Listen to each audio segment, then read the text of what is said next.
కడప నగరంలోని నాగరాజుపేట హరిహరరావు వీధిలో వెలిసిన శ్రీ కోదండ రామాలయంలో సోమవారం నవమి 9వ రోజున శ్రీ సీతారాముల కళ్యాణం చలపతి ఆధ్వర్యంలో అత్యంత వైభవంగా నిర్వహించారు. అనంతరం వచ్చిన భక్తులకు తీర్థ ప్రసాదాలతో పాటు అన్నదానం పెద్ద ఎత్తున చేశారు. సాయంత్రం గ్రామోత్సవం పురవీధులలో మానసంచాలతో మేళతాళాలతో అత్యంత వైభవంగా భక్తుల సమక్షంలో నిర్వహించారు.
కడపట్టను నారాయణపేట శ్రీహరిరావులో ఉండే కోదండ స్వామి దేవాలయ కళ్యాణోత్సవం గత 26 సంవత్సరాల నుంచి నిర్వహించబడుతుంది. పెద్దల యొక్క ఆశీర్వాదంతో ఈ కార్యక్రమం నిర్వహిస్తుంది. ఈ రోజున ఉదయం ఈ మూల విరాట్లకు అభిషేకము, ఉత్సవ విరాట్లకు అభిషేకాలు, తర్వాత కళ్యాణం సందర్భంగా కలశ పూజ, గణపతి పూజ, తర్వాత స్వామివారికి కళ్యాణ పూజ నిర్వహించబడింది. ఇక్కడ ఎడ్డయ్య ద్వారా అన్నదాన ప్రసాదం నిర్వహించబడుతుంది. సాయంత్రం గ్రామోత్సవం ఉంటుంది.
జై శ్రీరామ్.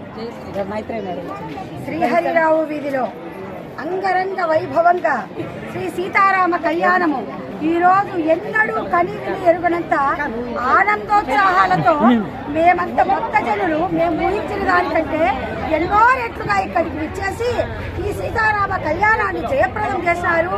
సీతారామ కళ్యాణంలో ప్రధాన ఘట్టమైన సీతారాములకు ముత్యాల తలంబ్రాల వితరణ చాలా అద్భుతంగా జరిగింది. ఆ తలంబ్రాలను కూడా అందరికీ సక్సెస్ఫుల్ గా చేయగలిగినాము. ఎంతో మంచి హృదయంతో రెడ్డయ్య గారు ఇక్కడికి వచ్చిన భక్తాదులందరికీ భోజన సదుపాయాలు కల్పించారు. వారిని వారి కుటుంబ సభ్యులందరికీ కూడా ఈ సందర్భంగా మేము కృతజ్ఞతలు తెలుపుకుంటున్నాము. శ్రీహరిలోని కోదండ రామాలయంలో ఎంతో ఘనంగా జరిగిన ఈ ఉత్సవంలో భక్తాదులందరూ చాలా ఉత్సాహంతో పాల్గొన్నారు. వాళ్ళందరికీ కూడా కృతజ్ఞతలు తెలియజేస్తున్నాము. ఏ ఒక్కరిది విజయం కాదు, దైవ కార్యాన్ని 10 మంది కలిసి చేస్తేనే అది సక్సెస్ అవుతుంది. ఎప్పటికైనా ఒక గుడి కానీ ఒక బడి కానీ అభివృద్ధి చెందాలంటే ఏ ఒక్కరి వల్ల అవ్వదు. ఇది 10 మంది సహకారంతోనే ఈ రోజు ఇంత వైభవంగా ఈ కళ్యాణ వైభవాన్ని మేమంతా కళ్ళారా వీక్షించుకున్నాము. ఈ విషయాన్ని మేము ఇట్లా ఈ సందర్భంగా తెలియజేయడానికి నేను నా టీం అందరం కూడా చాలా సంతోషిస్తున్నాము. ప్రతి ఒక్క భక్తులు కూడా ఈ జయప్రదానికి కారకులే. జై శ్రీరామ్, జై జై శ్రీరామ్.